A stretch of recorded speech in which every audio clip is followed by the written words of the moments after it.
하나님은 너를 지키시는 자 너의 우편에 그늘 되시니. 들려주신 귀하고 복되신 말씀은 요한복음 14장 12절의 말씀입니다. 제가 봉독하겠습니다. 내가 진실로 진실로 너희에게 이르노니 나를 믿는 자는 내가 하는 일을 그도 할 것이요 또한 그보다 큰 일도 하리니 이는 내가 아버지께로 감이라. 아멘. 아멘. 이 아침 시간에도 기록된 말씀이 해석되고 우리에게 선포될 때에 진리의 성령님께서 우리 모두에게 깨닫게 하시는 은혜로 충만하게 하시기를 간절히 축원합니다. 오늘의 이 본문 말씀처럼 오해를 불러일으킬 수 있는 그러한 말씀도 아마 드물 것입니다. 그래서 이 말씀을 잘못 해석하게 되면 많은 이단들이 나올 수 있고 주님께서 말씀하시니 깊으신 의도가 무엇인지를 헤아리지 못하게 될 때에 가르치는 자나 또 성도님들도, 목회자나 성도님들도 세상의 허망한 욕망을 따라서 전혀 주님과는 상관없는 그러한 일들을 도모하게 될 것입니다. 오늘의 본문 말씀은 우리 예수님께서 이제 곧 십자가 처형을 당하셔야 할 그러한 아주 긴박한 상황을 앞두고서 사랑하는 제자들에게 남기신 유언의 말씀 가운데 한 부분인데, 주님은 이렇게 말씀하셨습니다. 내가 진실로 진실로 너에게 이르노니 나를 믿는 자는, 즉 우리 주 예수님을 믿는 자는 우리 주님이 하셨던 그 일을 할 뿐만 아니라 그보다 큰 일도 할 것이라는 것이죠. 왜 그럴 수 있냐면, 왜 그렇게 되느냐면, 이제 우리 주님은 이 세상에서 지상 사역을 마치시고 이제 얼마 있지 아니하여서 오셨던 곳으로 가시게 되니까 하나님 아버지께서 계획하셨던 그 택하신 백성들을 구원하시는 일, 하나님의 자녀들을 구원하시는 일들은 이 세상이 정말 끝자락에 올 때까지 계속되어야 하기 때문에 주님이 하셨던 그 일을 누군가 해야 그 일들을 완수할 수 있지 않겠습니까? 그래서 우리 주님이 오셨던 곳으로 가셔야 하기 때문에 이제 반드시 주님이 하셨던 그 일들을 누구에겐가 위임하셨지요. 그게 지금 제자들에게 가르치시면서 이 일을, 내가 했던 일들을 이제 너희들이 해야 할 거야. 그런데 나를 믿는 너희는 내가 했던 일보다도 큰 일을 하게 될 것이다. 이런 말씀입니다. 그리고 이제 제자들도 또 다 가지요. 그 제자들을 통하여서 증거된 복음이 오늘 저와 여러분들에게까지 들려졌고 2000년의 세월 동안 많은 그리스도인들이 주님께서 하셨던 이 말씀을 따라서 그 좁은 길들을 갔기 때문에 오늘 저와 여러분들도 여기까지 그 들려주신 말씀, 기록된 말씀을 통하여 저와 여러분들도 예수님을 믿고 생명을 얻게 되는 이러한 자리에까지 우리가 이르게 된 줄로 믿습니다. 자, 그러면 오늘의 이 본문 말씀, 우리 주님이 들려주신 이 더 큰 일이라고 하는 것은 무엇일까? 주님이 하셨던 이 일을 할 뿐만 아니라 그보다 더 큰 일을 하게 된다는 것입니다. 자, 그러면 오늘 이 봉독한 말씀, 제가 봉독해드린 이 본문의 말씀을 중심하여 더 큰 일의 의미, 과연 더 큰 일이 무엇인지에 대한 것을 우리가 배우도록 하겠습니다.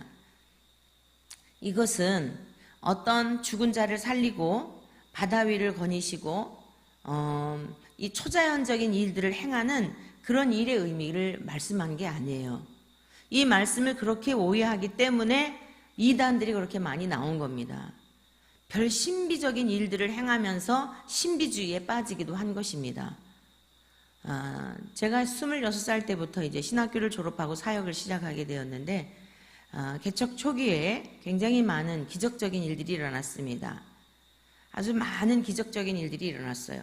귀신이 떠나가고 어린이들도 방언이 터지고 환상을 보게 되고 저하고 함께 기도를 하면 방언이 터진다고 일부러 막 늦은 밤에도 어떤 여인들이 그 소문을 듣고 와서 같이 기도해 달라고 여러 기도원을 다녔는데, 방언을 받기 위해서 기도원을 다녔는데 방언이 안 나온다는 거예요. 그래서 왜 방언을 하고 싶으냐 그랬더니 뭐 남들도 다 하는데 교회 다니는 사람들 그때 80년대에 대단했었죠. 많은 은사들도 나타나고 교회들마다 엄청 열기가 뜨거웠었죠. 그야말로 교회에 우리 대한민국의 기독교 역사에 아주 전성기를 이루었다 하여도 과언이 아닐 정도로 그것은 거룩함에 대한 성경에서 말씀하고 있는 그런 부흥이라기보다 양적으로 숫자가 늘어나는 그런 확장의 의미에서의 말씀을 드리고 싶어요. 사실 부흥이라고 하는 것은 우리가 생각한 것처럼 그렇게 많이 모이는 이것을 부흥이라고 생각하면은 많은 오해가 생깁니다. 그렇다고 한다면 통일교 얼마나 부흥되고 있습니까? 지금 신천지 얼마나 많이 참 신기할 정도로 그 비이성적이고 비상식적인 그런데도 그렇게 몰려드는 거 보면 이상하지 않습니까? 이렇게 숫자를 가지고 부흥이라고 논한다면 지금처럼 우리 대한민국의 교회처럼 이렇게 침몰되어서 가는 거예요. 부흥이라고 하는 의미는 한 인격체 속에 하나님의 거룩하신 영이신 성령님이 임재하셔서 그 사람의 전 존재적으로 변화되는 사건을 부흥이라고 말합니다. 이 부흥이 우리 조국을 살릴 수 있는 부흥이에요. 그동안 우리는 너무나 엉뚱한 것에, 즉 주님께서 말씀하신 의도와는 전혀 상관없이 그렇게 목회자들도 목회를 꿈꿔왔고 그래왔고 다 그렇다고 말할 수는 없지만 대다수가 그러했습니다. 그런데 그러한 목회나 그러한 가르침이나 성도님들도 그러한 요구를 한 것이 바로 이 본문의 말씀에 대한 거예요. 예수님이 말씀하시기를 더 큰 일도 한다고 하지 않았느냐. 그러니까 어떤 보여지는 어떤 능력들, 기적들, 외형적인 것들 이런 것들에 치중하다가 보니까 아주 마귀가 노략거리로 삼기가 쉽죠. 여러분 무당들도 많은 기적을 행합니다. 타 종교에도 많은 기적이 일어날 수 있어요. 우리 기독교는 그런 것을 위해서 주님이 오신 것이 아닙니다. 그래서 오늘 본문 말씀을 중심하여 더 큰 일이라고 하는 게 무엇일까? 우리 주님이 오셨던 곳으로 가시면서 이제 너희들 내가 했던 일들 뿐만 아니라 너희들은 그보다 큰 일도 하게 될 거야. 이렇게 말씀하셨는데 이 말씀의 의미는 첫 번째 생명에 관한 것입니다. 생명에 관한 것. 요한복음 5장 20절에서 우리 한번 성경 말씀을 좀 같이 찾아보시겠습니다. 여기도 마찬가지의 그 같은 단어가 사용이 되어졌는데 이 큰이라고 하는 것은 메가스라고 하는데요. 이것은 원어적인 의미로 대단한, 가장 위대한, 높은, 넓은, 강력한 이런 의미를 가지고 있습니다. 그리고 일이라고 하는 것은 우리가 잘 문자적으로도 우리가 이해할 수 있듯이 이 에르곤이라고 하는 이 단어의 의미는 노고, 노력, 수고, 행실 이러한 것들을 말하는 것인데요. 자, 우리 주님께서 먼저 이 요한복음 5장 20절 이하에 있는 말씀을 통하여서 이런 말씀을 하셨습니다. 여기서도 같은 단어가 더 큰 일을 보이사라고 하는 단어를 사용하셨는데 아버지께서 아들을 사랑하사 자기가 행하시는 것을 다 아들에게 보이시고 또 그보다 더 큰 일을 보이사 너희로 놀랍게 여기게 하시리라 라고 말씀하셨어요. 우리 주님께서 행하신 모든 일들은 자의적으로 행하신 게 아닙니다. 성부 하나님과 능력과 권세와 성품과 그 모든 본성과 본체가 동일하신 분이시지 않습니까? 그래서 그 하나님의 것을 가지고 보신 대로 다 행하신 거예요. 근데 그보다 더 큰 일을 보이사 너희로 놀랍게 여기게 하시리라 라고 말씀하셨습니다. 여기서 더 큰 일을 보이시겠다. 이 마찬가지로 같은 단어예요. 우리가 내가 이제 왔던 곳으로 가게 되면 너희도 내가 행했던 일을 할 뿐만 아니라 더 큰 일을 행하게 될 거다라고 하셨을 때의 같은 단어입니다. 그러면서 아버지께서 그러면 이 더 큰 일을 보이시겠다라고 하는 게 무엇일까? 21절입니다. 아버지께서 죽은 자들을 일으켜 살리심같이 아들도 자기가 원하는 자들을 살리느니라. 아버지께서 아무도 심판하지 아니하시고 심판을 다 아들에게 맡기셨으니 이는 모든 사람으로 아버지를 공경하는 것 같이 아들을 공경하게 하려 하심이라. 아들을 공경하지 아니하는 자는 그를 보내신 아버지도 공경하지 아니하느니라. 라고 말씀하시면서요, 24절, 내가 진실로 진실로 너희에게 이르노니 내 말을 듣고 또 나 보내신 이를 믿는 자는 영생을 얻었고 라고 말씀하셨습니다. 그리고 심판에 이르지 아니하나니 사망에서 생명으로 옮겼느니라. 그리고 26절 보십니다. 아버지께서 자기 속에 생명이 있음 같이 아들에게도 생명을 주어 그 속에 있게 하셨고 또 인자됨으로 말미암아 심판하는 권한을 주셨느니라. 이를 놀랍게 여기지 말라. 무덤 속에 있는 자가 다 그의 음성을 들을 때가 오나니 선한 일을 행한 자는 생명의 부활로 악한 일을 행한 자는 심판의 부활로 나오리라. 아멘. 우리 주님이 이 땅에 오신 목적이 무엇인가 하면은요, 죽었던 저와 여러분들의 영혼을 살리셔서 주님과 우리와 연합된 관계 속에서 죽어도 다시 죽지 아니하는 부활에 이르게 되고 저 영원한 사망에서 생명으로 옮겨 주시려고 오셨다는 말씀입니다. 그러한 사람들에게는 이제 영벌의 심판이 없는 거예요. 그러니까 우리 주님이 오셔서 오신 목적, 그리고 오셔서 죽으셔야 하는 이유, 이게 뭐냐? 저와 여러분들에게, 믿는 자들에게, 지금 주님께서 제자들에게 하시는 내용의 말씀이 유언설교 하실 때에 이 말씀을 하신 이유가 뭐냐면 그 제자들에게 생명을 주시려고, 심판에 이르지 않게 하시려고 오셔서 내가 바로 그 일을 위해 곧 이제 죽어야 할 거야. 그런데 내가 왔던 곳으로 가지만 내가 했던 이 일들을 이제 너희도 하게 될 거다. 나보다 큰 일도 하게 될 거다. 이렇게 말씀하신 겁니다. 제가 개척을 하면서 그 일어났던 일들을 볼 때 그것은 사실 쉬운 일이었어요. 근데 영적으로는 만족이 없더라고요. 그래서 정말 주님 앞에 감사한 것은 30여 년이 넘게 주님께서 인도해 오신 것이 뭐냐면 주님에게 집중되어서 이렇게 주님 앞에 말씀이, 이런 말씀의 뜻이 무엇인가 하면서 말씀을 사모하며 주님의 인격적인 교제 속에 살도록 인도해 오신 것이 얼마나 감사한지 몰라요.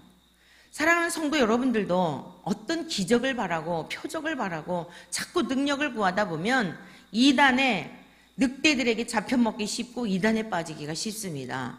오늘 주님이 이 땅에 오신 목적은 뭐냐면 우리의 신앙의 여정에 가장 중요하게 여겨야 할 게 뭐냐면 생명을 얻는 일입니다. 죽어도 다시 죽지 아니하는 영원한 생명을 얻을 뿐만 아니라 현재적 삶에 있어서도 그 복된 삶을 누리는 것을 하나님께서 원하시고 그 일을 위하여 오셨다는 거예요. 그러면 너희가 더 큰 일을 할 것이다 라고 하는 게 무슨 뜻이에요? 저와 여러분들이 예수님을 믿음으로 말미암아 영생을 얻었다면 다른 사람들에게도 그 생명을 얻을 수 있는 그 일들을 하게 될 것이라는 것입니다. 어떻게 우리가 다른 사람의 생명을 살리는 일을 할 수 있겠냐고요. 죽었던 자들인데, 영적으로 죽어서 무지하여 땅의 것만 바라보고 사는 자들인데 인간으로서는 이 일을 할 수 있는 것이 아닙니다. 그런데 우리 주님이 약속하신 성령님을 보내주시게 될 때에 너희도 그 일을 하게 된다는 것입니다. 자, 그 다음에 이 첫 번째는 생명에 관한 것이라 말씀드렸습니다. 두 번째는 무엇인가 하면 연합에 관한 것이에요. 연합에 관한 것. 같은 말씀에 또 쓰여진 곳이 어디냐면 마태복음 11장 11절입니다. 마태복음 11장 11절의 말씀을 우리 같이 한번 찾아보시겠는데, 이 말씀은 우리 주님께서 세례 요한에 관하여 말씀하시면서 예수님을 믿는 사람들, 장차 천국에 이르게 될 그 하나님의 백성들이 천국에서 어떤 위치에 있게 되는지에 대한 것을 말씀하시는 거예요. 11절, 마태복음 11장 11절, 내가 진실로 너희에게 말하노니 여자가 낳은 자 중에 세례 요한보다 큰 이가 일어남이 없도다. 그러나 천국에서는 극히 작은 자라도 그보다 크니라 라고 말씀하셨습니다. 이 단어 역시요, 이 메이존이라고 하는 단어인데, 이 메가스라고 하는 그 아까 우리가 지금 더 큰 일을 할 것이다 라고 말씀하셨던 그런 단어와 유사한 그런 불규칙 비교급에서 이 유래한 내용이에요. 이 마찬가지로 더 큰, 가장 큰 이런 내용의 말씀인데, 아니 어떻게 세례 요한보다 우리가 천국에서 더 클 수가 있나요? 그럴 수 없어요. 세례 요한 얼마나 위대한 선지자인데요. 세상에서 이 세상의 욕망을 따라 사신 분이 아니고 태중에서부터 우리 주님이 이 예수님의 어머니, 육신의 어머니 마리아와 세례 요한의 어머니 엘리사벳은 이종 사촌지간입니다. 엘리사벳은 이 연세가 많았어요. 나이가 드셔서 그 남편은 사가랴죠. 그 대제사장이었던 사가랴가 두 내외가 다 연로하셔가지고 아기가 없었습니다. 그런데 우리 주님의 오실 길을 예비하기 위하여 광야에 외치는 자의 소리로 태어날 것에 대하여 옛 선지자들에 대해서도 다 예언됐어요. 예언된 대로 세례 요한도 태어났어요. 그러나 우리 주님처럼 성령으로 잉태된 것은 아니에요. 마치 아브라함과 사라, 아브라함 할아버지가 100세에 이삭을 얻었잖아요. 그러니까 이미 그 사라 나이 90세 때에 여성으로서 생산 능력이 끊겨진 상태에서 하나님의 특별한 은혜를 입고 임신을 한 것과 같은 거지. 우리 주님은 완전히 여인의 몸만 빌어서 하늘로부터 성령으로 잉태되신 그러한 것은 아니에요. 예수님만 성령으로 잉태되셨어요. 근데 이제 마리아가 그 약혼자와 관계를 갖지 않았는데도 성령으로 잉태되었다 하니 얼마나 놀라웠겠습니까? 근데 가브리엘 천사가 내 친족 중에 엘리사벳도 임신을 하였다. 그래서 하나의 증표가 되어서 그 이종 사촌 언니를 가서 맞이하였을 때 막 뱃속에 있는 엘리사벳 그 아기, 태중에 있는 아기, 세례 요한이죠. 그 6개월 된 아기가 쿵쾅쿵쾅 하면서 우리 예수님을 반겼던 이런 사건이 성경에 기록되어 있지 않습니까? 그렇게 태중에서부터 성령으로 말미암아 그 예수님을 알아볼 만큼 그 태중의 아기가 그럴 만큼 이 세상에 이런 인간이 누가 있나요? 이런 사람 아무도 없어요. 그런데 어떻게 이런 사람보다 너희가 천국에서는 크다 이렇게 말할 수 있을까요? 이 또한 우리가 문자적으로만 생각을 하게 되면 오해하기 쉽습니다. 세례 요한은 구약과 신약을 잇는 마지막 선지자이셨는데 이 세례 요한보다 더 큰 사람이 있을 수 없습니다. 정말 광야에서 나시린으로 오직 주님 오실 길만 예배하며 그는 흥하여야 하겠고 나는 망하여야 하리라. 우리 인간의 본성은 예수님의 어떤 이름을 빌어서 내가 높아지고 인정받고 이런 걸 원하는데 세례 요한은 그런 분이 아니잖아요. 그런데 어떻게 천국에서는 세례 요한보다 더 크다는 거예요. 천국에 들어가 있는 사람들은. 그러니까 이 의미는 무슨 뜻인가 하면 여러분 어떻게 천국에 들어갈 수 있습니까? 천국에 들어가는 자는 어떠한 자들이 천국에 들어갈 수 있다고 주님 말씀하셨나요? 요한복음 2장에서 밝히셨죠. 물과 성령으로 나지 아니하면 천국에 들어갈 수 없다. 하나님의 나라를 볼 수 없느니라. 사람이 물과 성령으로 나지 아니하면 하나님의 나라를 볼 수도 없고 하나님의 나라에 들어갈 수 없다고 말씀하셨어요. 그러니까 전 존재적으로 내가 누구인지를 성령님께서 그것도 보게 하셔야 합니다. 우리가 그 취해야 할 태도는 단 한 가지밖에 없어요. 가난한 마음입니다. 심령이 가난하여서 내 주제가 어떠한지를 깨닫고 나에겐 선한 구석이 전혀 없군요. 하나님의 은혜가 아니면 살 수 없는 존재입니다. 가난한 마음을 가지고 애통하는 마음을 가지고 긍휼을 구할 때에 하나님께서 아들 예수님을 선물로 보내주신 것처럼 성령님도 선물로 주시어서 성령님이 계시다라고 하는 것은 뭐냐면 하나님의 영이 거하신다는 뜻입니다. 연합이라는 뜻이에요. 연합. 천국에 들어가는 자가 누가 천국에 들어가는 거예요? 이 세례 요한은 성령님이 항상 함께 하셨던 분은 아니에요. 구약의 옛 선지자들이 다 그러했습니다. 하나님께서 필요하실 때마다 이스라엘 백성들에게 하셔야 할 말씀이 있을 때마다 간헐적으로 임재하셔서 그들의 입술을 통하여 사용하셨던 거예요. 마찬가지로 요한도 마찬가지입니다. 세례 요한도 우리 주님이 죽으시고 난 다음에 부활하시고 그리고 하늘로 가신 다음 성령님을 보내주셔야만 항상 성령님이 임재하셔서 성령의 충만함 속에 살아가야 했기 때문에 지금 세례 요한은 주님이 이 죽으시고 부활하시고 이 지금 그러한 게 아니잖아요. 그리고 예수님보다 일찍 돌아가셨다고요. 순교당하셨단 말입니다. 그렇기 때문에 성령님이 항상 계셨던 분이 아니에요. 필요하실 때마다 회개하라, 천국이 가까이 왔느니라. 이 독사의 자식들 하면서 그 종교 지도자들을 향하여, 유대인들을 향하여 회개의 복음을 외쳤지만 항상 성령님이 함께 하시는 그런 시대에 사셨던 것은 아니라는 말씀입니다. 그러니까 세례 요한이 천국에서 작다라고 하는 이 뜻은 세례 요한이 천국에 못 갔다는 그런 뜻도 아니요. 천국에 들어가는 사람은 물과 성령으로, 물이라는 건 무엇을 말합니까? 우리가 과거에 말할 수 없는 하나님의 긍휼을 입지 아니하면 소망이 없는 죄인이었습니다. 그러나 내가 이전에 있어서는, 과거에 있어서는 죽은 자요, 이제는 예수 그리스도를 통하여서 산 자가 되었음을 고백합니다. 저는 이제 완전히 옛사람과 단절이 되어 저는 예수님의 피로 구속함을 얻은 새로운 사람임을 고백합니다. 이제는 나의 주인을 주님으로 모시고 살아가겠습니다. 여러분, 이게 물세례예요. 여러분 다 세례 받으셨죠? 그런데 진짜 세례를 받으셨는지, 그냥 형식적으로만 세례를 받으셨는지 생각해 보셔야 돼요. 정말 물세례라고 하는 건, 세례라고 하는 건 그런 의미가 있는 거예요. 난 죽은 자입니다. 옛생활을 다 끊어버리고 거룩하신 주님을 닮아서 저도 그렇게 살겠습니다. 이게 세례의 의미라고요. 그런데 하나님이 무엇을 아까워하셔서 성령님을 주시지 않겠습니까? 그러한 사람들에게 성령님을 주시기 때문에 항상 하나님의 영이 함께 하시는 이 삶을 사는 거예요. 그래서 구약의 선지자들이 메시아가 오시기를 그렇게 기다렸던 겁니다. 왕들도, 다윗 왕도 얼마나 주님의 오심을, 메시아를 기다리셨는지 몰라요. 왜냐? 항상 하나님의 영이 나와 함께 하시는 그때를 바라보다가 기다리다가 돌아가셨다고요, 옛 선지자들이. 근데 지금 저와 여러분들은 얼마나 좋은 시대에 살아요? 하나님의 영이 항상 우리 가운데 함께 하시니까 할렐루야! 너무너무 영광스러운 시대에 살고 있는 것입니다. 그래서 오늘 주님이 말씀하신 것은, 너희가 나보다 큰 일을 하리라 라고 말씀하신 것은 어떤 귀신을 쫓아내고 능력을 행하고, 가룟 유다도 귀신 쫓아냈습니다. 70인 전도대 파송하였을 때 얼마나 많은 이적들을 행하고 돌아와서 기뻐가지고 그들이 보고했는지 몰라요. 그런데 주님께서 뭐라고 말씀하셔요? 너희의 이름이 하늘나라에 기록된 것으로 기뻐해라. 귀신이 나가고 기적을 행하고 그런 것 때문에 기뻐하지 말고 너희의 이름이 하늘나라에 기록된 것으로 기뻐해라.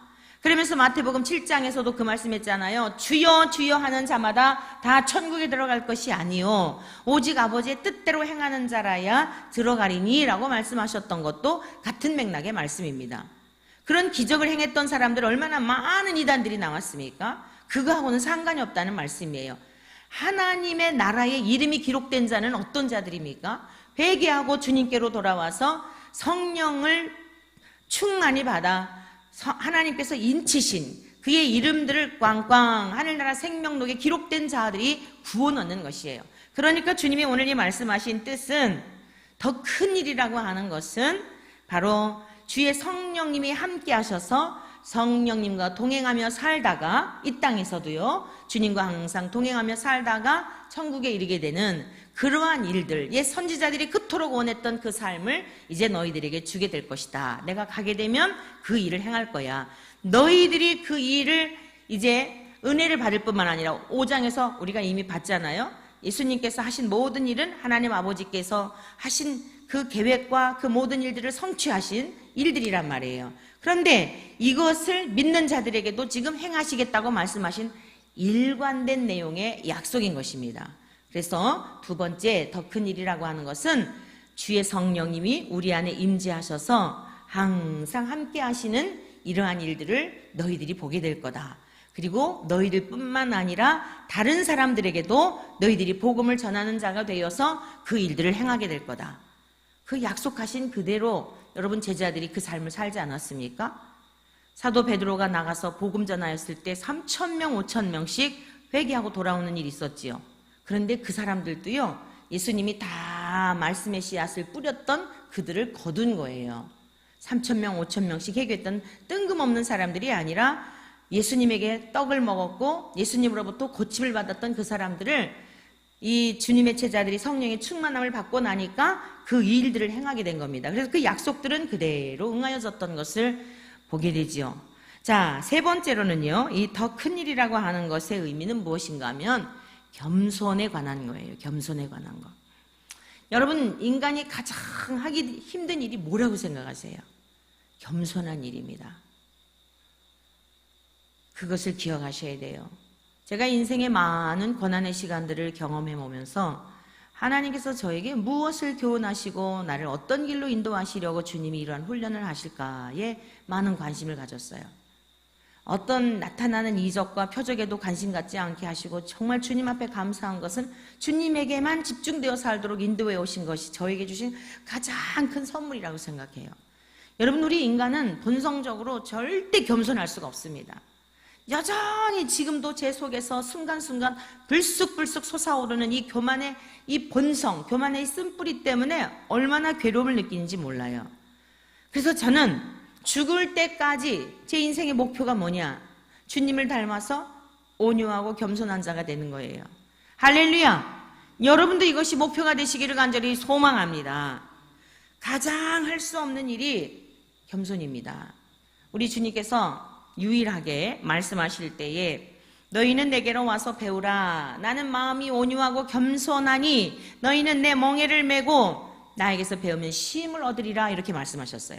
주님께서 말씀하시기를 유일하게 너희는 내게로 와서 배우라 라고 하셨는데 뭘 배우라고 그러셨냐면 나는 마음이 온유하고 겸손하다, 그걸 배우라는 거예요. 여러분, 그게 쉬운 일이라고 하면은 주님이 우리에게 배우라 그랬을까요? 세상에서 좋은 대학을 가려고 하는 이유가 뭐죠? 좋은 직장에 가려는 이유가 무엇입니까? 지금 아시안 게임이 계속되고 있는데 왜 그렇게들 운동선수들이 고된 훈련을 합니까? 그 분야에 탁월한 자들이 되어서 기량을 발휘함으로 능력 있는 삶이 되기를 원하잖아요. 그런데 주님은 그런 것을 능력으로 말씀하고 있지 않아요. 어느 좋은 대학에 나왔느냐, 어떠한 능력을 갖고 있느냐, 너희들이 세상에서 어떤 유명한 사람이냐, 이런 거에 전혀 관심이 없습니다. 나는 마음이 온유하고 겸손하다. 너희가 이것을 배워라. 그러면 온유라고 하는 것은 어떤 뜻일까요? 제 이름이 온순이잖아요. 이 온순하다라는 의미가 있어요. 저희 아버지가 아마 태중에서부터 너는 이 오남매 막내딸인 저에게 너는 이렇게 임신했는지도 몰랐대요. 어머니가 이제 늦둥이로 제가 태어났는데.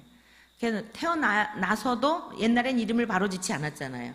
그렇게 순했다 그래요. 그래서 너는 이렇게 우리 주님의 성품과 같이 온순하고 온유한 그런 성품으로 살아라 라고 하면서 아버지께서 그렇게 이름을 지어주셨다고 합니다. 겸손한, 온화한. 그런데요, 이 온유함 속에 이런 의미가 있더라고요. 원어적인 의미로. 어떤 뜻이냐면 즐거운이라고 하는 의미가 있어요. 즐거운, 친절한, 이런 의미가 있는 거예요. 그런데 겸손이라고 하는 단어는 어떤 의미냐면요, 비천한, 내리눌림, 그 다음에 낮은, 천한, 이런 뜻이에요. 예수님 생각하면 다 그 안에 답이 있어요. 하나님이시면서 인간이 되셔서 세상에 그렇게 천히 여김을 받으시고 그렇게 세상 사람들로부터 눌림을 당하시고 비천히 여김 당하신 분이 없지요. 그런데 우리 주님은 어땠습니까? 그 일을 우울하게 그 일을 감당하셨을까요? 우울하게 이 세상에 그렇게 오셨을까요? 아니에요. 저와 여러분들을 사랑하시는 까닭에 즐거운 마음으로, 자원하는 마음으로 주님은 스스로 비천히 여기심을 받으시고 낮고 천한 모습으로 오셨지만, 그렇게 우리는 세상에서 이렇게 좀 천히 여김을 받고 업수히 여김 받고 그러면 굉장히 자존심 상하잖아요. 그렇죠? 그게 벌써 달라요. 우리들의 본질과 주님의 본질이 다른 게 그런 거예요.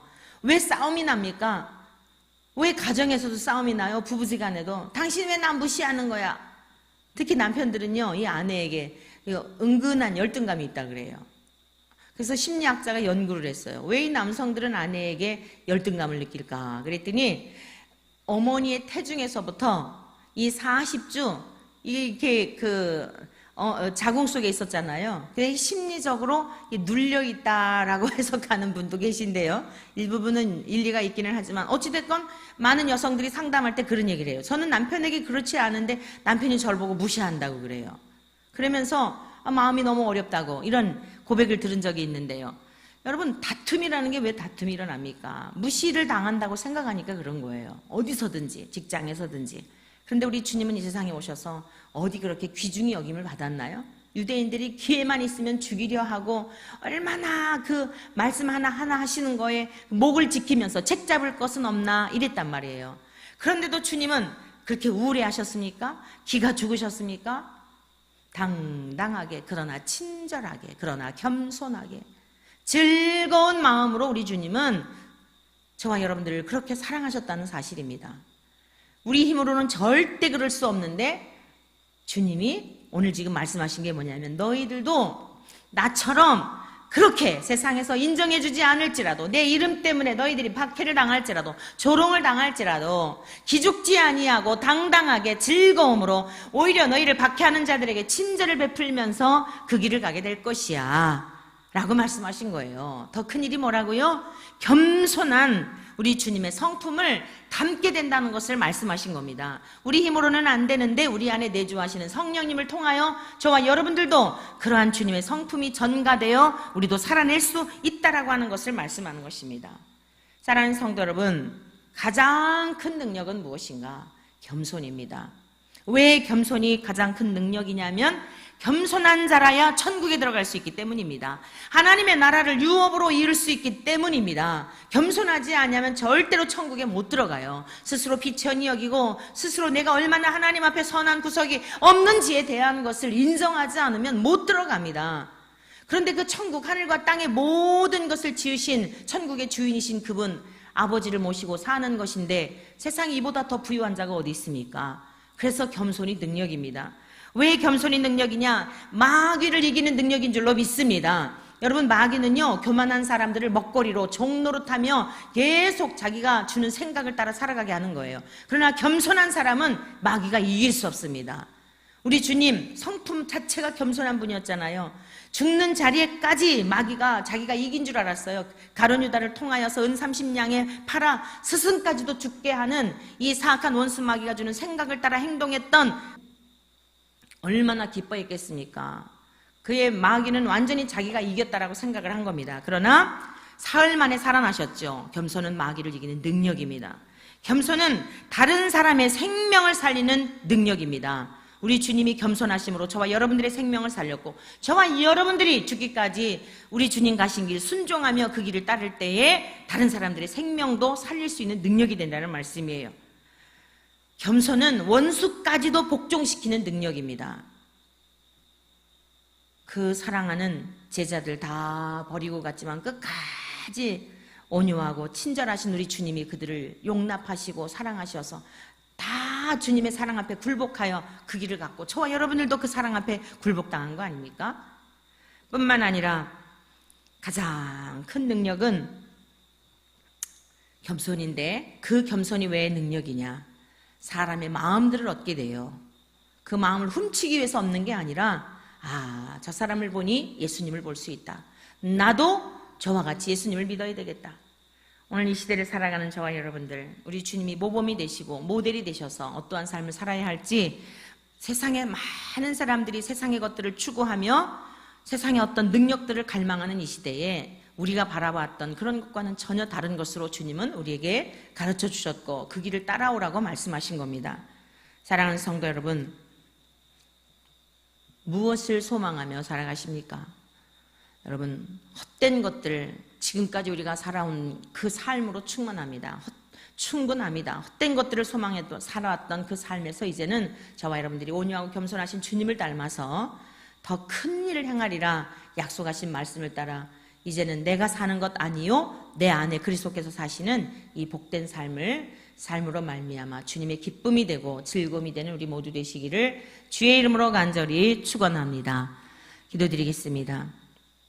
자비로우신 아버지 하나님, 주님께서 가르쳐 주신 가르침은 우리가 세상에 살면서 바라는 것과 너무나 차이가 있기 때문에, 그래서 주님은 좁은 길이라고 말씀하신 것이 아닌가. 주님의 마음을 다시 한번 생각해 보게 하시니 감사합니다. 우리가 바라는 것, 세상에서 능력 있는 사람, 칭찬받는 사람, 유명한 사람, 높아져서 많은 사람들이 주목받는 사람이 되기를 바라지만, 주님께서는 나를 믿는 너희는 나보다 큰 일을 할 것이라 말씀하셨습니다.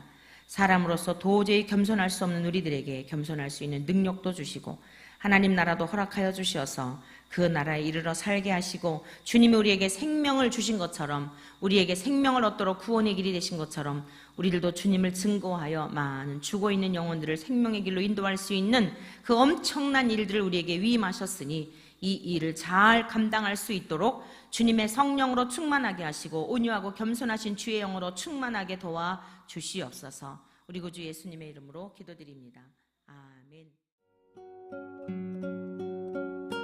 하나님은 너를 지키시는 자 너의 우편에 그늘 되시니 낮에